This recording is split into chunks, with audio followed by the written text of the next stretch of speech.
All right, and we are back here on the GSMC Football Podcast. And for the final part of the show, we are going to talk about Derrick Henry, the Ravens' perspective on what kind of workload Derrick Henry is going to have this upcoming season. So just some things that John Harbaugh had to say, also Roquan Smith as well. So this is what Harbaugh had to say. He said, I watched the wear and tear that he put on defenses, ours included. He's in great shape. He's a stickler for detail, and he's moving really well. Roquan Smith said he doesn't have on his pads, so this isn't his strong suit. It's more so when he puts those pads on that he becomes that demon. He's a lot of tread left on that tire. So yeah, I mean, Derrick Henry, of course, he's now 30, and yeah, I mean, when you're 30 and you're not playing football, yeah, you're still young, but in football years, yeah, 30 is for a running back especially. That's old. But he's going to get a heavy workload. Now, it's going to help that you also have a dual threat quarterback that you're going to be playing with that is also going to, take some of that workload off of you. You're not going to have – you're going to be – I don't know how to put it. Lamar Jackson's still the guy, of course, because he's the quarterback. As in Tennessee, Derrick Henry was the guy. Ryan Tannehill's not going to – I mean, there have been times where Ryan Tannehill, faked it and would run it in for a touchdown.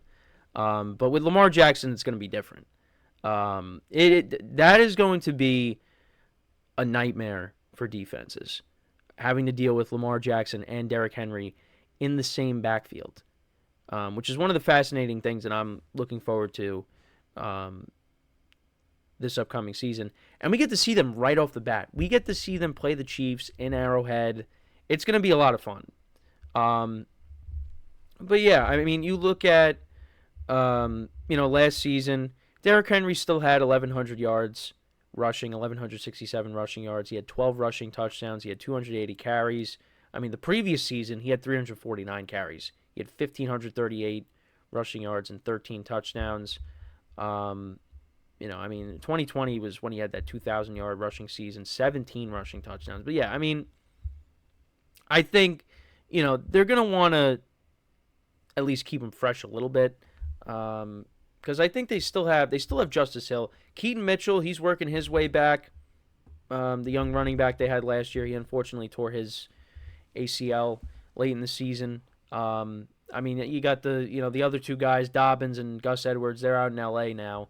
I think it would have been sick if they had Gus Edwards still. You had the King, and then you had the Gus bus in the same backfield, but we unfortunately didn't get that. I think that would have been cool, but anyways, because yeah, you can have Derrick Henry there, taking the direct snap and handing it off to the Gus bus for a touchdown. I don't know, but yeah, so I think that's the Ravens' backfield at the moment. You got Justice Hill and Keaton Mitchell behind Derrick Henry. So yeah, I mean the Ravens, and then on top of that, like I said, you got Lamar Jackson, who's going to be, carrying the ball as well at times. So yeah, I mean Derrick Henry is going to get, a break here or there. But yeah, so Justice Hill's the number 2 back on the depth chart, and then you got Keaton Mitchell, who again is still working his way back from injury. But the Ravens are going to air it out a little bit too.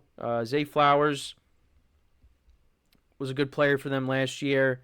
They just paid Rashad Bateman got a new deal. Aguilar was decent for them, and then you got the 2 tight ends as well, Mark Andrews and Isaiah Likely. Look, and then you got the defense. I mean, this Ravens team is going to be good again in 2024.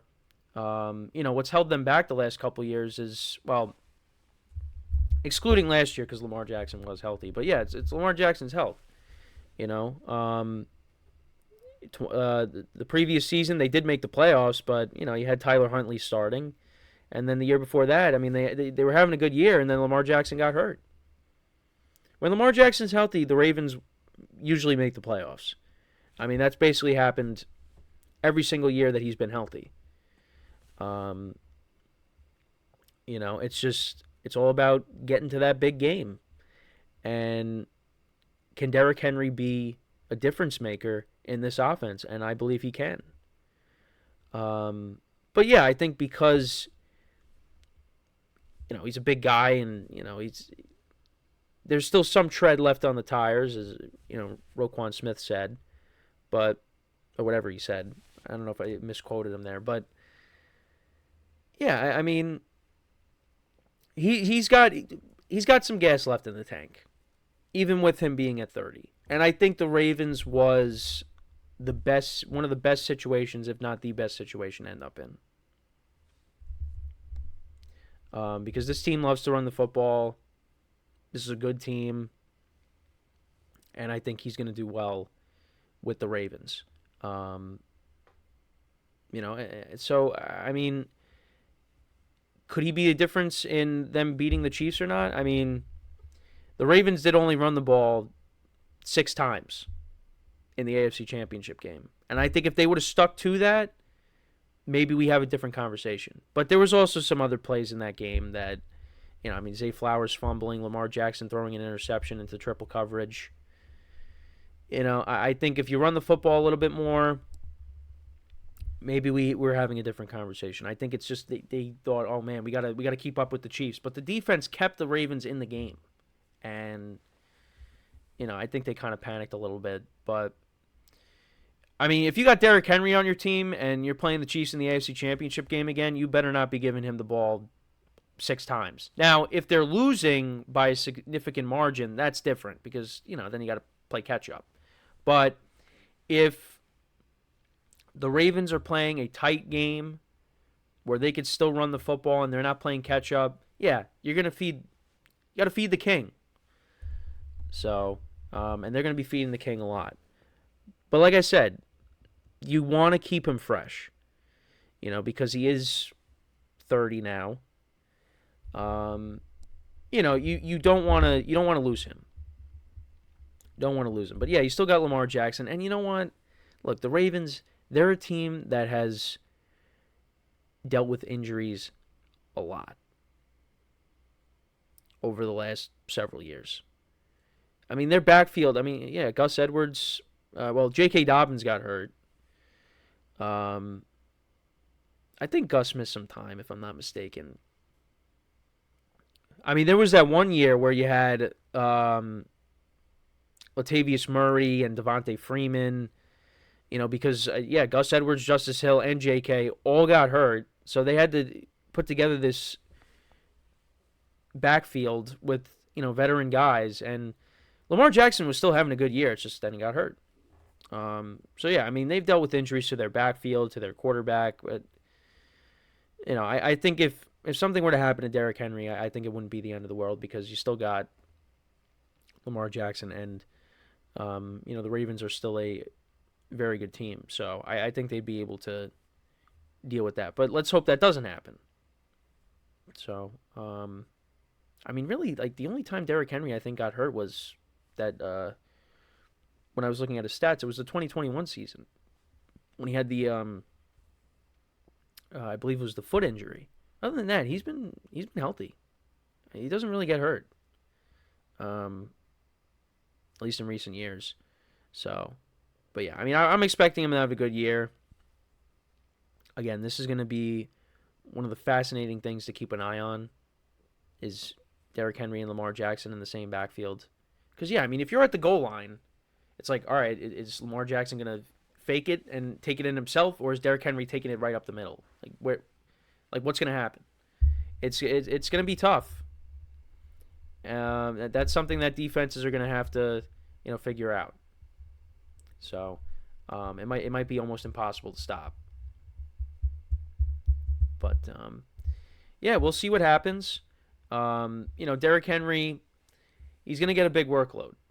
But at the same time, I think they're going to be responsible and, keep him fresh. And, if they want to put, Justice Hill in and, let him, play a series. Well, I don't know. We'll see. We got a long way to go here. But, that's pretty much it for the show for today. Thank you guys for tuning in. Make sure to check out all the other shows on the network. Last night, the Celtics won Game 3 of the NBA Finals, so that series looks like that's on its way to being a sweep or a gentleman's sweep. the Stanley Cup Finals. Right now, the Panthers are up 2-0 over the Oilers. So maybe the Stanley Cup can kind of salvage these championships here, and maybe we get a competitive series there. Because that could be a gentleman's sweep as well. The way the Panthers are playing. I mean, I haven't really been paying attention, but the Panthers are, from what I hear, the Panthers are really good. I mean, they made it to the Stanley Cup. They're really good. But yeah, and then of course you got baseball in full swing, as well. But yeah, make sure to give all the other shows some love. And so with that is all the time that we have for today. Once again, thank you guys for tuning in. We'll be back again tomorrow, same time, 10:30 a.m. Eastern Time. And until then, I'm Kenneth Grunfelder signing off from the GSMC Football Podcast, brought to you by the GSMC Sports Network. Have a good day, and I will talk to you guys tomorrow. Take care.